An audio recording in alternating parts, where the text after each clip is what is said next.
Welcome to Tales from the Cube. I'm Cliff Tour.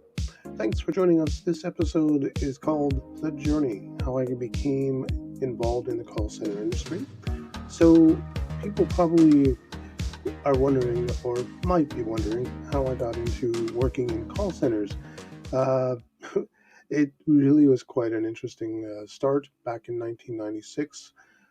How I got started really was going forward through into a call center called GWE. So that call center basically did a number of things with respect to fundraising. But I'll give you the backstory before I tell you about GWE and how I got in and where I, began to go and get forward in momentum into the next things that I did as far as moving forward. So I was in broadcasting. I started working in radio from 1992 to 1996. And essentially what happened was I got lucky and was able to score one contract with the CBC and then one with a radio station here in Hamilton, CFMU. And that was basically 1994 through 1996. The call center industry, though, was going to be my next move after the end of my contract with CFMU. And I didn't know that at the time, of course, but I realized now that's where I was going to end up. The reason being is quite simple. At the end of the 1995-96 season with CFMU, after doing some programming for them, I needed to basically get some more money. There was no real money to basically go forward and do another contract because CFMU is a station that runs mostly with volunteer help.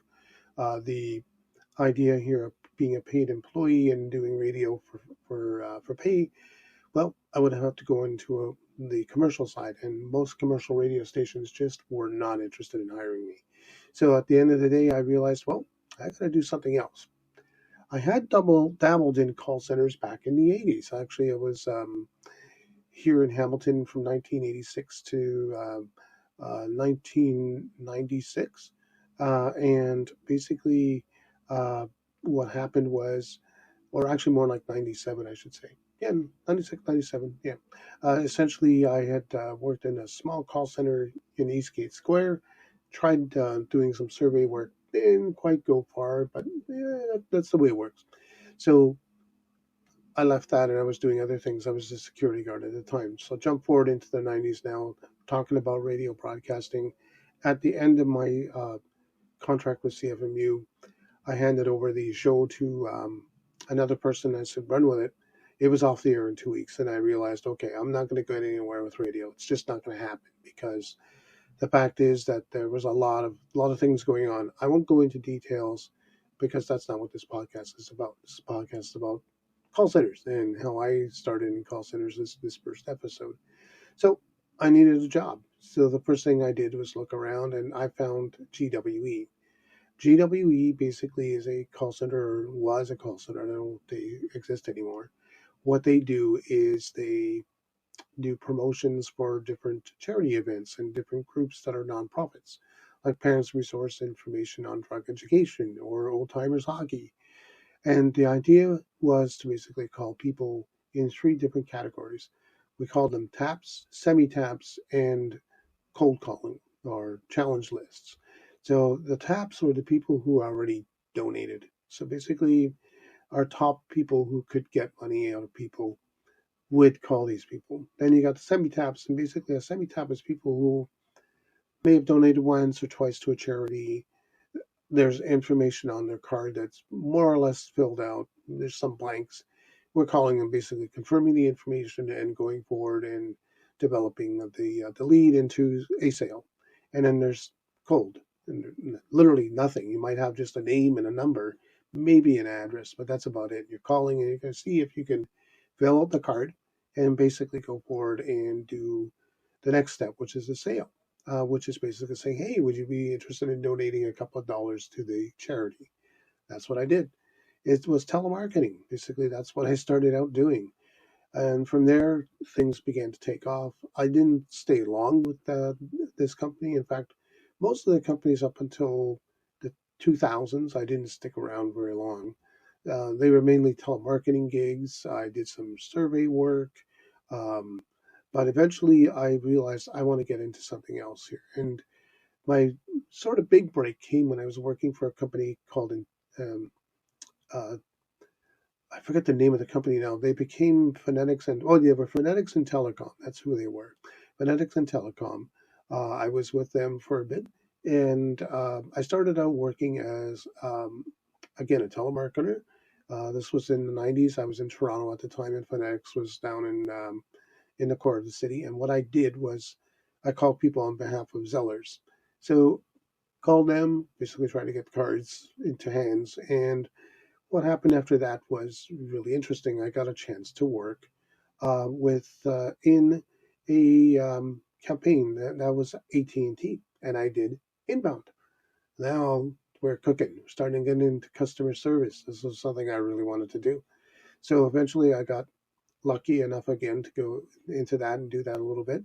And then I did some more telemarketing for other phone companies like TELUS and all the other phone companies across Canada. I was calling people trying to get them onto plans, and of course AT&T at the time, which was here in Canada for a while.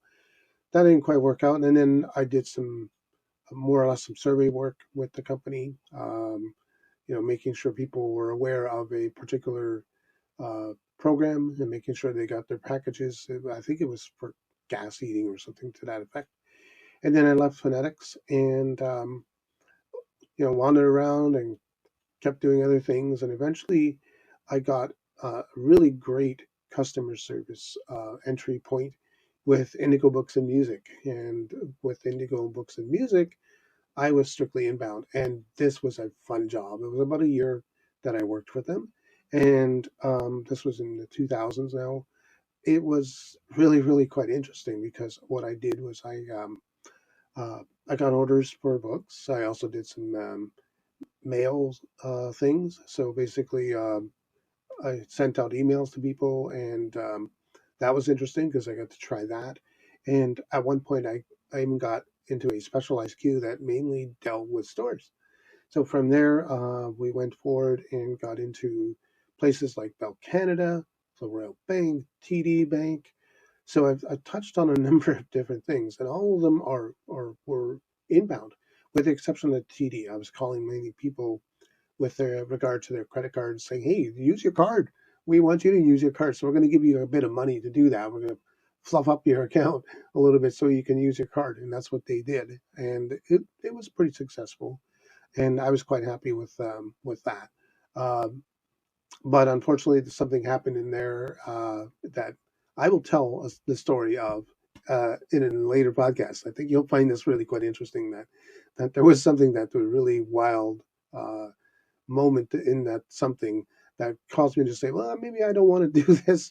I want to try something else. Eventually, I moved out to Alberta and worked with Neiman Marcus. That was a lot of fun. Neiman Marcus is similar to Rittman's here in Canada. I did them for about 2 years. And then I came back and I did a bunch of call centers in the Montreal area, including a company that worked on behalf of TELUS. Um, I'll have to try and get the name and tell you a little bit about what I did with them. Very interesting working in a culture that's mainly French, but working as an English advisor. That was fun and basically also boring. I'll tell you the story of that in a later podcast. And then coming back here to Hamilton, I started working with a company that dealt with Rogers. And um, then I got into the company that I'm working with now and have been a technical advisor at the level 2 or tier 2 level since 2015. So that's basically a short rundown of the history of what I've done. Probably what I'm going to be doing is talking a little bit more in depth about each of those kinds of experiences um, and seeing about going a little more deeper into what it was really like to work as, say, for example, a telemarketer or a survey rep, doing surveys, and also, of course, doing inbound customer service and now technical support. It's really an interesting thing. There are a variety of different call centers out there. They're going to be discussed in these podcasts. Everything from the collection type call center, which I've never done, by the way, and I will never do. I'll never work in collections. Don't really care for that kind of genre as far as the call center industry goes. And I have viewpoints on that. But there's collections call centers. There's call centers that deal with nothing more than texting and chatting and email. There are call centers that strictly are specialized and do one thing only, as in business or consumer.